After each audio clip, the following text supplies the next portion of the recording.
in continuation of the last videos on phase rule of BSc Part 2 Physical Chemistry.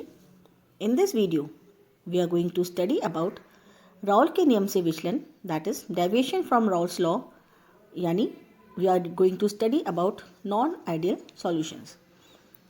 आदर्श विलयनों में सहसंयोजक बल पूर्णतया समान होते हैं यदि विलय विलायक अणुओं के मध्य आणविक आकर्षण बल विलय विलय तथा विलायक विलायक अणुओं के मध्य के अंतरा आणविक आकर्षण बल से भिन्न हो तो जो विलयन है वह नॉन आइडियल विलयन कहलाता है।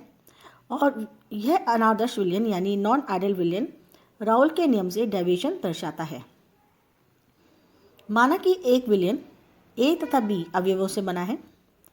यदि ए तथा बी में अंतरा आणविक आकर्षण बलों से ए बी के अंतरा आणविक बल भिन्न है तो विलयन नॉन आइडियल विलयन कहलाता है। राउल के अनुसार ये जो विचलन है वह दो प्रकार का होता है। पहला है राउल के नियम से धनात्मक विचलन यानी deviation from Raoult's law in a positive manner, that is positive deviation from Raoult's law. वे विलयन जिसमें अवयव का वाष्प दाब उस अवयव के राउल के नियम के द्वारा दर्शाए गए वाष्प दाब से अधिक प्राप्त होता है, धनात्मक विलयन दर्शाता है। For example, partial pressure of A is greater than vapour pressure of pure A into mole fraction of A तथा partial pressure of B is greater than vapour pressure of pure B into mole fraction of B. जबकि ideal में यह बराबर का होता है, लेकिन इसमें ये it is greater than the product of the vapour pressure of pure liquid into mole fraction of that liquid. धनात्मक विचलन दाब तब संभव होता है जब विलय विलायक अणु के मध्य अंतरा आणविक बल विलय विलय अथवा विलायक विलायक अणु के मध्य अंतरा आणविक आकर्षण बल से कम होता है। अर्थात ए बी के मध्य जो आकर्षण बल है वह ए अथवा बी के मध्य आकर्षण बलों से कम होता है। इसका परिणाम यह होता है कि विलयन में ए तथा बी की जो पलायन प्रकृति है वह शुद्ध ए तथा शुद्ध बी की तुलना में अधिक होती है, अतः विलयन का वाष्प दाब अधिक हो जाता है।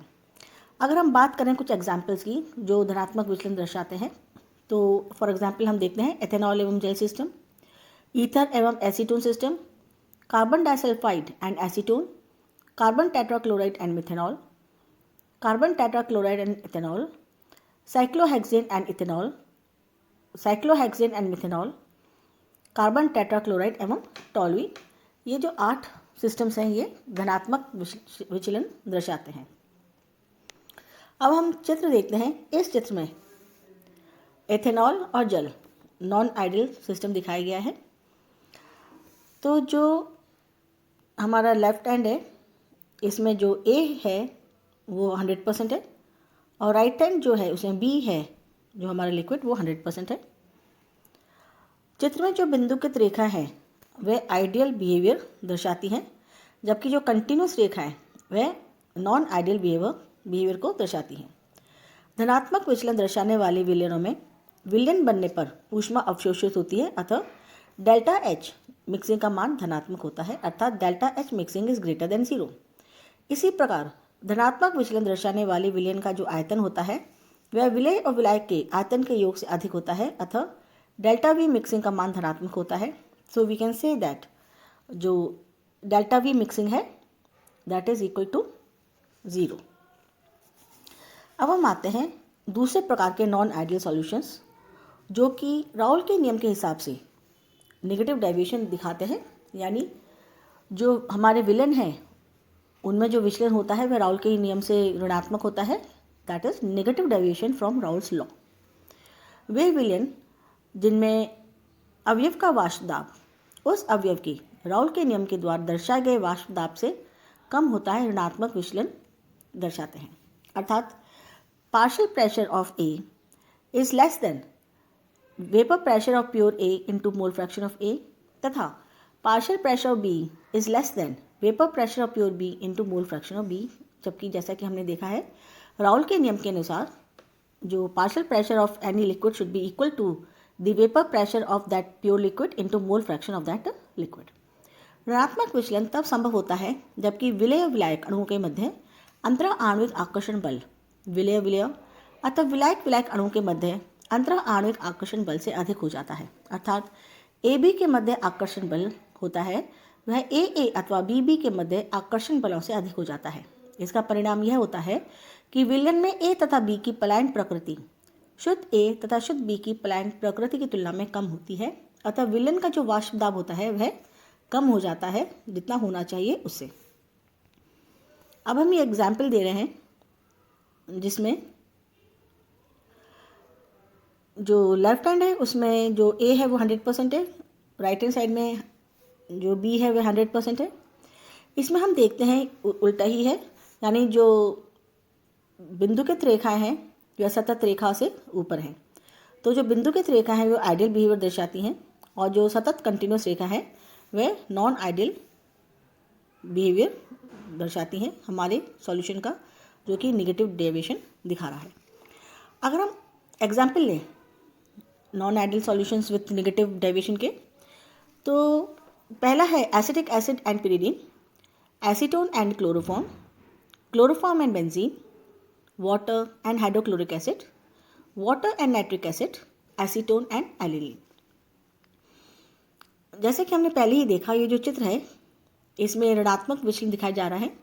तो बिंदुकित रेखाएं आदर्श व्यवहार को दर्शाती हैं जबकि सतत रेखाएं अनादर्श यानी नॉन आइडियल व्यवहार को प्रदर्शित करती हैं। ऋणात्मक विलयन दर्शाने वाले विलयन बनने पर ऊष्मा उत्सर्जित होती है, अतः डेल्टा H का जो मिश्रण होता है वह मान जो होता है वो ऋणात्मक होता है, अर्थात delta H mixing is less then 0।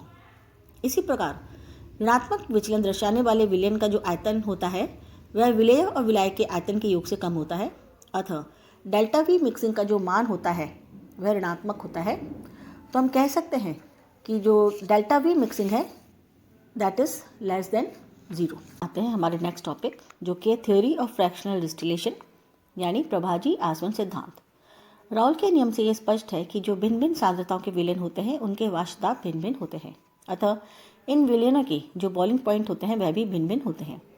विलयन का वाष्प दाब कम होने पर उसका क्वथनांक हाई तथा विलयन का वाष्प दाब अधिक होने पर उसका बॉइलिंग पॉइंट लो होता है।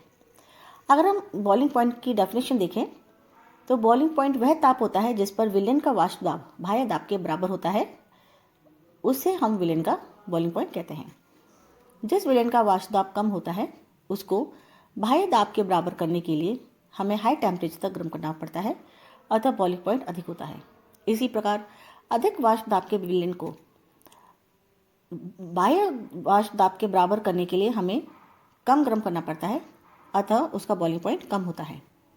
इसी आधार पर विलयन का बॉइलिंग पॉइंट कंपोजिशन कर्व ज्ञात किया जा सकता है, जिसे हम टेम्परेचर कंपोजिशन वक्र या कर्व कहते हैं। ताप संघटन से द्रव विलयन को प्रभाजी आसवन के सिद्धांत को हम समझा सकते हैं। अगर हम ये चित्र 4.17 देखें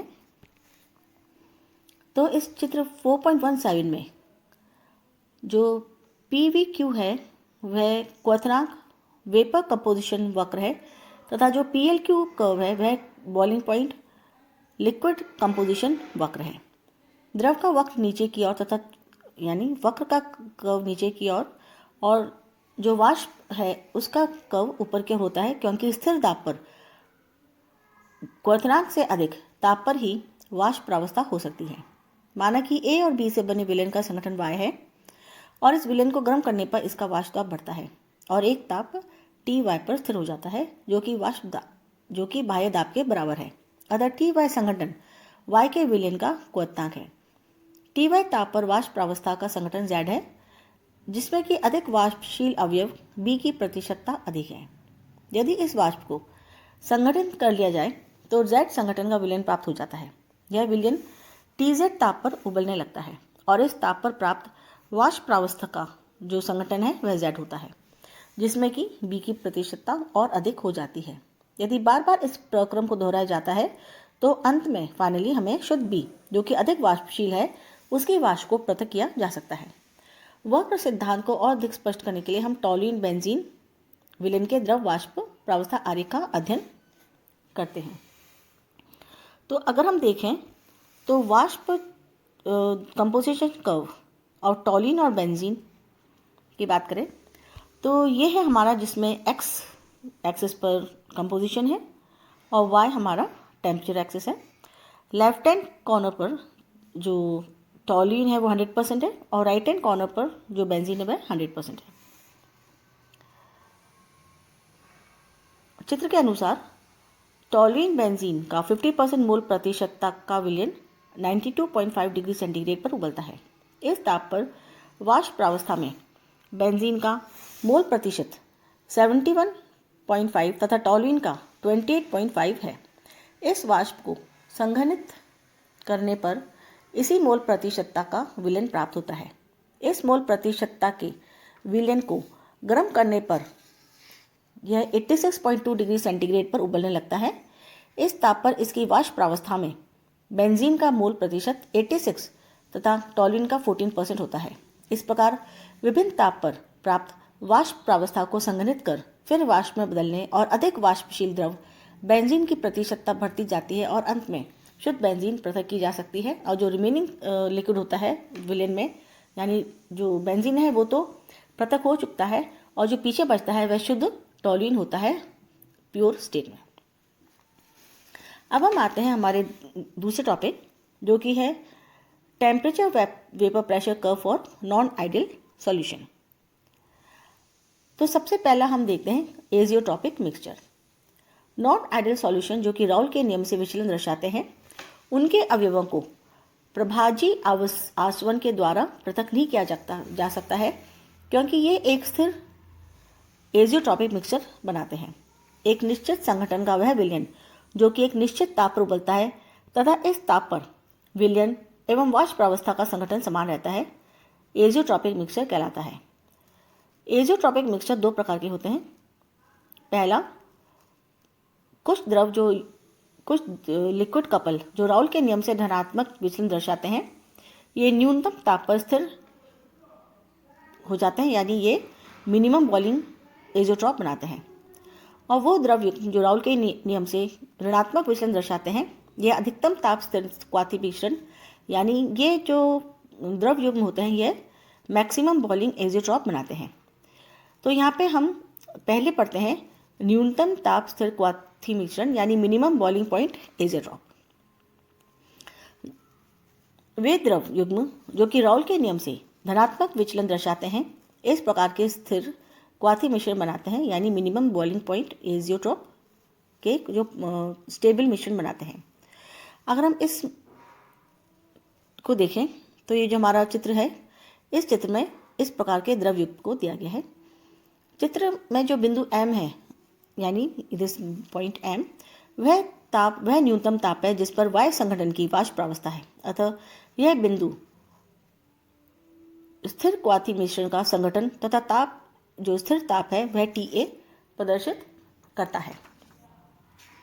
माना कि संगठन Z के एक विलयन को गर्म किया जाता है तो यह विलयन T2 पर उबलने लगता है तथा वाष्प प्रावस्था का जो संगठन है वह Z होता है, जिसमें कि अधिक वाष्पशील अवयव B की प्रतिशतता अधिक होती है। और जैसा कि हमने पहले भी देखा कि जब हम बार बार इस क्रिया को दोहराते हैं तो इसमें जो हमारा विलयन है उसमें अवशेष में A की प्रतिशतता बढ़ती जाती है, लेकिन इसके साथ ही वायु संगठन का विलयन अवश्य बना रहता है क्योंकि इसका बॉइलिंग पॉइंट अन्य सभी संगठनों के विलयनों से कम है। अतः अवशेष में जो शुद्ध A है वह प्राप्त नहीं किया जा सकता। इसी प्रकार वाष्प प्रावस्था में B की प्रतिशतता बढ़ती जाएगी अगर हम B से स्टार्ट करेंगे तो, परंतु इसके साथ ही वायु संगठन की जो वाष्प है वह अवश्य बनी रहेगी। अतः वाष्प प्रावस्था से हम शुद्ध B प्राप्त नहीं कर सकते हैं। इसकी स्टडी करने के लिए हम लेते हैं वाटर इथेनॉल सिस्टम। जो वाटर इथेनॉल सिस्टम है जिसमें 95% बाहर से इथेनॉल होती है, वो निम्न ताप M बिंदु पर 78.13 डिग्री सेंटीग्रेड व एक वायुमंडलीय दाब पर उबलता है। अतः आसवन के द्वारा शुद्ध एब्सोल्यूट इथेनॉल प्राप्त करना बहुत कठिन है। इस कठिनाई को दूर करने के लिए 95.6 इथेनॉल में बेंजीन मिला देते हैं, जो जल के साथ लो बॉइलिंग पॉइंट एजियोट्रॉप बनाती है और आसवन करने पर हमें शुद्ध इथेनॉल की प्राप्ति होती है। और जो एजियोट्रॉपिक मिक्सचर होता है बेंजीन और पानी का, वह हमारा जो कंटेनर है उसमें रह जाता है। अगर हम ये देखें हमारा जो सिस्टम है, जो अवयव A है जल और पिरीडीन का, उसका जो न्यूनतम क्वथनांक है वह 92.0 डिग्री सेंटीग्रेड है और इस न्यूनतम क्वथनांक पॉइंट पर जो बी का संघटन है वह 52.7% है।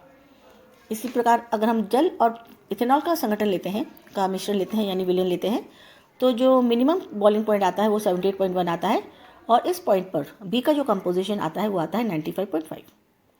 अगर हम जल और एन प्रोपेनॉल का मिक्सचर लेते हैं यानी विलयन लेते हैं, तो इस सिस्टम का जो न्यूनतम बॉइलिंग पॉइंट आता है वो आता है 88.0 डिग्री सेंटीग्रेड तथा इस टेम्परेचर पर संगठन बी का यानी अवयव बी का जो द्रव्यमान आता है वो आता है 72.0।